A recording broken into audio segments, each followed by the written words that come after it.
Hi friends, welcome back to Sathya Kutty Aishu channel. இன்றைக்கி என்னடா இது ஆட்டோவில் போகிற மாதிரி சீனை காமிக்கிறோமேன்னு பார்த்தீங்களா? நாங்கள் ஊரில் இருக்கோங்க. ஊரில் வந்து எங்கள் கோயிலுக்கு சின்ன வயசில் நாங்கள் போன குலதெய்வ கோயிலுக்கு போயிட்டுருக்கோம். அது போகிற வழி தான் இது. இந்த ஊரில் இறங்கினோடனே எங்களுக்கு வழியே தெரியல. ஏன்னா ரொம்ப வருஷம் ஆச்சா வந்து, அதனால் எல்லாம் மாறிடுச்சு. எங்களுக்கும் அடையாளமே தெரியல. அப்புறம் எல்லா ஆட்டோவெல்லாம் பிடிச்சி கண்டுபிடிச்சி இந்த கோயிலுக்கு போயிட்டுருக்கோம். வாங்க, எங்கள் கூட இந்த ட்ரிப்பில் நீங்களும் ஜாயின் பண்ணிக்கோங்க. வாங்க போகலாம். இது பாருங்கள், இந்த வழியெல்லாம் போயிட்டுருக்கோமா, இதெல்லாம் க்ராஸ் பண்ணி போகிறப்போ ஒரு ரயில்வே கேட் மாதிரி வரும். அந்த ரயில்வே கேட்டில் நாங்கள் சின்ன வயசுலேருந்து அந்த ரயில்வே தண்டவாளத்து மேலே நடந்து அதுக்கப்புறமா அந்த கோயிலுக்கு போய் சேருவோம். ரொம்ப சூப்பராக இருக்கும். அந்த மாதிரி எங்கள் 2-3 அக்கா அத்தை எல்லோரும் சேர்ந்து நடந்து போவோம். ரொம்ப ஜாலியாக இருந்துச்சு. அப்புறம் இது கூட என்னோடய சின்ன வயசில் படித்த ஸ்கூல்ஸு, அப்புறம் எங்கள் ஊர், அதெல்லாம் கூட ஜாயின் பண்ணுறேன் பாருங்கள். என்ன தான் நம்ம இந்த காலத்தில் பெரிய பெரிய வீடு கட்டினாலும் எங்கள் ஊர் பக்கம் இருக்கிற இந்த செட்டிநாட்டு வீடு அது ஒரு தனி ஸ்பெஷல் தான். சூப்பராக இருக்கும். நடுவில் அந்த 4 தூண் வச்சு கட்டுவாங்க. ரொம்பவே அருமையாக இருக்கும். இந்த பாருங்கள், ஃபைனலாக நம்ம கோயிலுக்கே வந்தாச்சு. அந்த சைடில் இருக்குது. இதான் ஒரு சின்ன ஒத்தடி பாதை வழியாக தான் உள்ளே போகணும். இந்த ஆலமரம் தெரியுது இல்லைங்களா, இந்த இடத்துக்கிட்ட தான் அந்த கோயில் இருக்குது. அதிகமாக ஆள் நடமாட்டம் இல்லாத இடம் மாதிரி இருக்கும். ஆனால் வந்து பக்கத்தில் எல்லோரும் வீடெல்லாம் இருக்காங்க. ஸோ இது வழியாக இதுக்கப்புறம் வண்டி உள்ளே போகாது, ஆட்டோவில் போகாது. ஸோ அதனால் நம்ம இறங்கி தான் நடந்து போகணும். இந்த ஒத்தடி பாதை வழியாக தான் நடந்து போகணும். அதுக்கப்புறம் ஆட்டோ உள்ளே வராது. ஸோ நல்லா வாங்க நடக்கலாம். நம்ம வந்து கோயிலுக்கு வந்துட்டு வாங்க போகலாம். இப்போ ஃபைனலாக நம்ம கோயிலுக்கே வந்தாச்சு. இது பாருங்கள், இதுதான் நம்மளோட குலதெய்வ கோயில். ஆளே இல்லாத கோயில்னு சொன்னேன், ஆனால் நம்மளை வர வைக்கிறதுக்கு அவங்க ஒரு ஆள் உட்காந்துருக்காங்க பாருங்கள். தண்ணியை திறந்து விட்டு வெல்கம் பண்ணிகிட்ருக்காங்க. வணக்கம் சார். ஓகே, நாங்கள் போய் சாமி விட்டு வரோம். பாய்.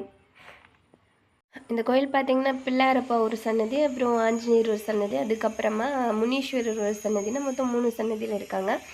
இப்போ நம்ம ஃபஸ்ட்டு பிள்ளையாரப்பாவை பாடலாம். இங்கே பொதுவாக பூசாரிங்க அதிகமாக வருவாங்க.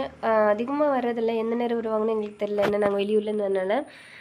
ஸோ இப்போ நாங்கள் வந்து இப்போ யாரும் இல்லை. ஸோ அதனால் நாங்களே சாமி கும்பிட்டு கிளம்பிடலான்ட்டு பார்க்குறோம். பிள்ளையாரப்பா சன்னதி நம்ம கும்பிட்டு முடிச்சாச்சு. இப்போ அடுத்து நம்ம வந்திருக்கிறது வந்து ஆஞ்சநேயரோட சன்னதி. பாருங்கள், ஆஞ்சநேய சாமி ரொம்ப குட்டியாக அழகாக இருக்காங்க. இங்கே இதுதான் நம்ம மெயின் சன்னதி, பொற்பனைக்கோட்டை முனீஸ்வரர் ஆலயம். ஆக்சுவலி இந்த கோயில் வந்து புதுக்கோட்டையில் இப்போ பெருசாக கட்டிட்டாங்க. ஆனால் ஆரம்பத்தில் இங்கே தான் எல்லோரும் வந்து சாமி கும்பிட்டுட்டு இருந்தாங்க. ஸோ அதனால் இது ஆதிகால முனீஸ்வரர், சரிங்களா? இது எல்லாமே ஆதிகால நாச்சியார், ஆதிகால முனீஸ்வரர் அந்த மாதிரி சாமி. ஆரம்பத்தில் நாங்கள் இங்கே தான் சாமி கும்பிட்டுட்டு இருந்தோம்.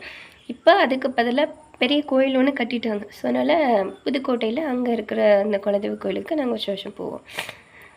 ஸோ ரொம்ப வருஷம் கழித்து இந்த கோயிலுக்கு நாங்கள் வந்திருக்கோம். யாரும் பெருசாக நடமாட்டம் இல்லை, நாங்கள் மட்டும்தான் இருந்தோம். அங்கங்கே குரங்குங்க ஷேட்டை பண்ணிகிட்டு இருந்துச்சுங்க. ஸோ அதெல்லாம் இது பண்ணிவிட்டு சாமி கும்பிட்றதுக்குள்ளே ஒரு வழியாகிடுச்சு. இந்த 2 சாமி பார்த்திங்கன்னா பூர்வீக கருப்பர், அப்புறம் துவாரமுத்து கருப்பர். இந்த 2 சாமி தான் இங்கே. இப்போ ரீசெண்டாக ஏதோ அக்னி இதுக்காக நெருப்படிச்சிருக்காங்க, அது என்ன தெரியல. அடுத்தது இதுதான் நம்மளோட குலதெய்வம், ஆதிநாச்சியார், அதுக்கப்புறம் முனீஸ்வரர், கருப்பர்.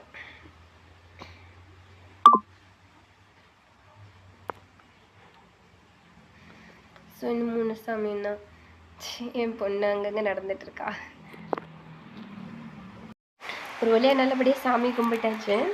எல்லா சாமிக்கும் பூ போட்டு அர்ச்சனை பண்ணி நாங்களாம் சாமியெல்லாம் கும்பிட்டு முடிச்சுட்டு அவ்வளோதான் கிளம்ப போகிறோம். இன்றைக்கி நான் எங்கே இருக்கோம் அப்படின்னு பார்த்தீங்கன்னா நேவதாப்பட்டி அப்படின்னு சொல்கிற ஒரு ஊரில் தான் இருக்கோம்.